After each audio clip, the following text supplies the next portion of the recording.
What if the immense challenges unfolding in your nation are not random chaos? What if they are part of a predictable cycle, a profound test foretold not by one person, but by the timeless wisdom of ages? Let us look closer, because the pattern we are about to explore may change how you perceive the very ground beneath your feet. There exists a quiet understanding, a thread of insight woven through ancient teachings. This wisdom does not come from a single voice, but from observing the great cycles of nature and humanity. It speaks not of fortune telling, but of cause and effect, of actions and their inevitable echoes through time. These teachings describe moments of great change for nations. They spoke of pivotal times when a society must confront its own reflection, often through the rise of a powerful and polarizing leader. This is not about one specific prophecy, but about a universal pattern of growth through trial. Buried in this collective wisdom are clear descriptions of a nation's journey that mirrors exactly what is happening now. This is where the insight becomes truly profound. The teachings spoke of a time when a great nation would face a deep internal trial. A leader would emerge from a period of intense division, a figure whose presence would amplify the fractures in society. The pattern describes economic turbulence, disharmony with nature, and a moment where the very spirit of a nation hangs in the delicate balance. Does this feel familiar to you? Yet, the wisdom goes further. It lays out a sequence of events, a flow of consequence, that would converge at this critical juncture. It speaks of the return of a deeply controversial figure, a second opportunity that would bring about a great reckoning for the entire society. To be very clear, ancient wisdom never mentions leaders by modern names. How could it? It speaks in archetypes, in patterns, in the language of energy and cycles. It speaks of a nation's collective karma, of essential lessons that must be integrated, and it details the emergence of a specific type of leader who appears in a nation's most challenging hour. A great builder, it calls him, one connected to tall towers and the shimmer of gold. One who promises a return to greatness, but who will face an extraordinary challenge in the process. This pattern gains clarity when we consider a certain insight. When asked about the future of human governance, the wisdom teachings pointed to a period where a nation would stand at a fork in the road. It spoke of deep societal upheavals and a time when people would question every structure they once trusted. It said that the very poles of belief would shift. And while some see this as a literal change in the earth, the deeper meaning points to the extreme polarization now pulling at the seams of society. Now, here is the observation that invites a moment of stillness. In this same pattern, it describes a period when a leader, once celebrated and then cast aside, would face their ultimate test upon a return. The imagery used is of falling towers, not just towers of steel and glass, but towers of power, of influence, of ideology. The wisdom suggests this leader's return would not create the tranquility promised. Instead, it would act as a catalyst for the very transformation it sought to avoid. If this has resonated with you, if you feel a calling to navigate these times with greater awareness, then you are already part of a growing community. Take a moment to write "Iskos awalarenes" in the comments below to affirm your commitment to a conscious path. And if you wish to walk this journey together, I invite you to join our community by subscribing so we can continue to explore these deep currents of life. Consider the symbolism in your own mind. A leader whose entire identity is fused with towers reaching for the sky. A brand built upon the gleam of gold and monuments to worldly achievement. These ancient symbols for ambition and material attachment are impossible to dismiss when they appear in the story of a nation's future. But it is more profound than symbols alone. The wisdom spoke of timing. It used the cycles of the heavens, noting that specific alignments mark turning points. Spiritual astronomers have analyzed these cycles and find that several powerful cosmic events are set to converge in the near future. Specifically, a rare configuration associated with the fall of leaders who grasp for too much. This alignment marks a point of no return. So, let us observe what this pattern suggests may unfold. According to these teachings, the disruptive leader returns to his position, but this second chapter is marked by three great challenges arriving in close succession. First, a powerful economic tremor that ripples through the global system. The wisdom describes it as a breaking of hollow foundations, a moment when structures built on debt and illusion can no longer stand. It says this would happen swiftly when few are prepared, triggered by the unraveling of international bonds and trade. Does this not reflect the currents of our time, with talk of huge economic barriers, of breaking old pacts?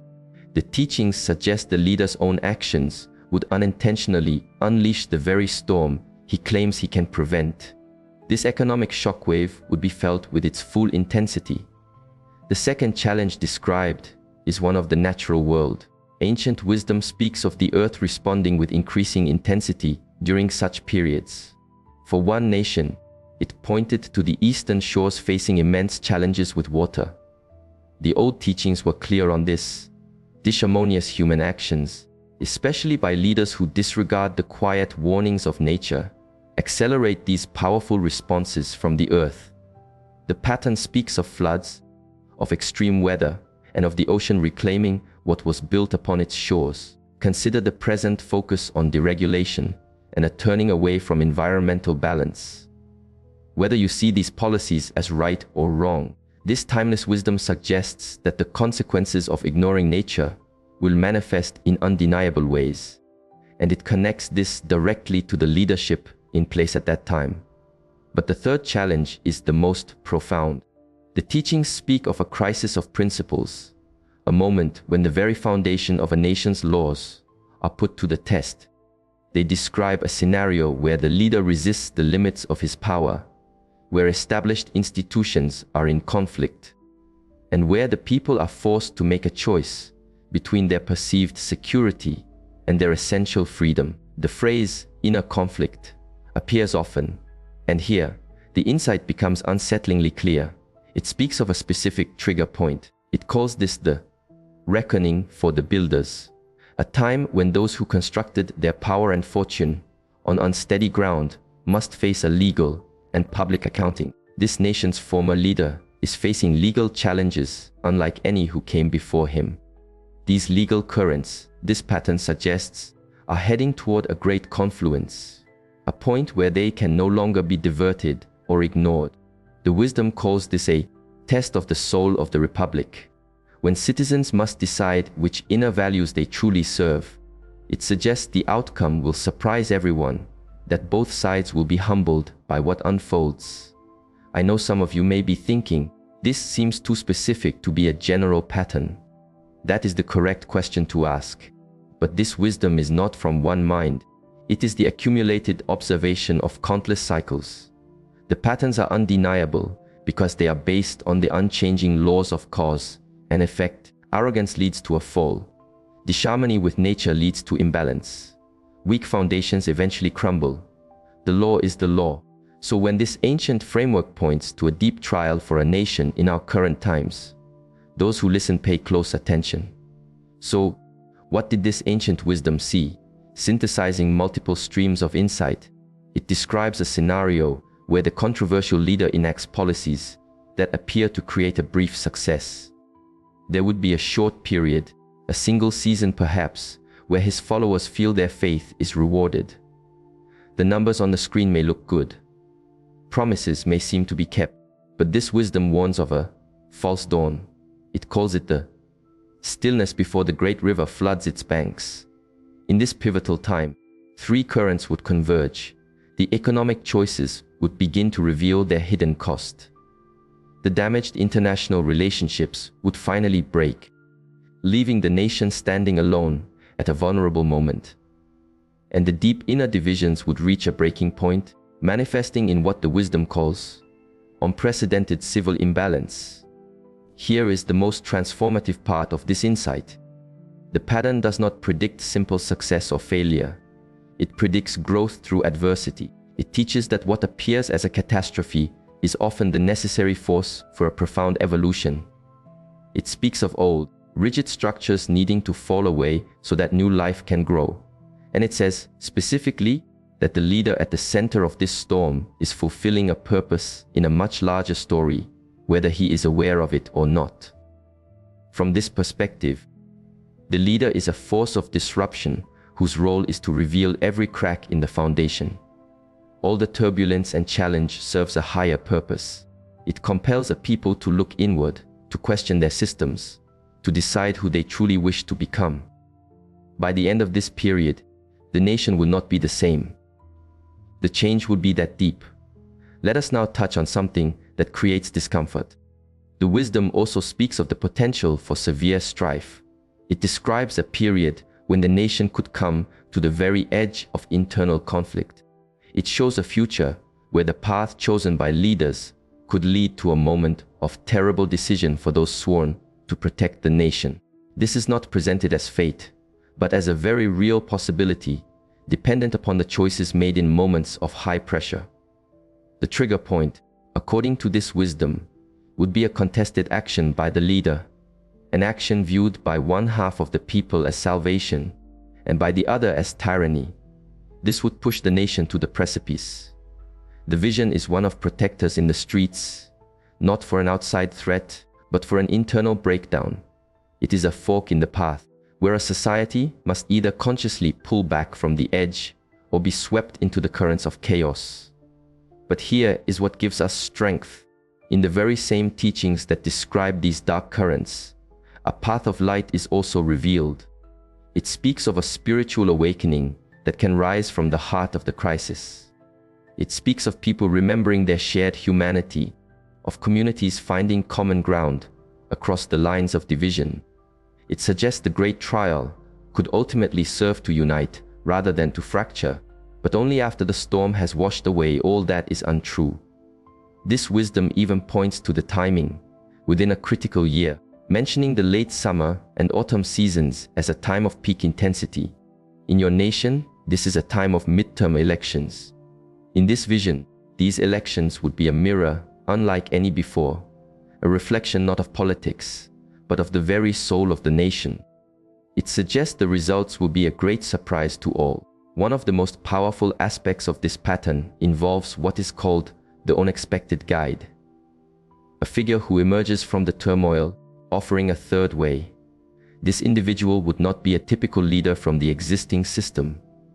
According to the wisdom, this person will begin to gather people from all sides by focusing on the ground of our shared humanity rather than the clouds of ideology.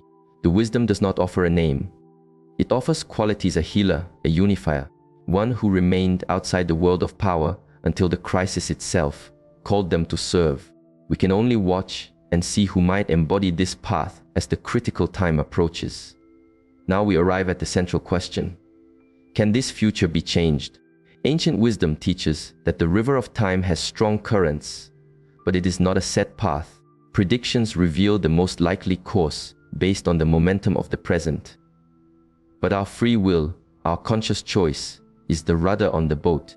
The purpose of this wisdom is not to declare an inescapable doom, but to offer a warning so we can make different choices. So, if these patterns are accurate, must they happen? According to this wisdom, the answer is no. If enough people awaken, if enough leaders choose wisdom over power, if enough consciousness shifts, the course of the river can change. But it also teaches that the closer the boat gets to the waterfall, the harder it is to steer away.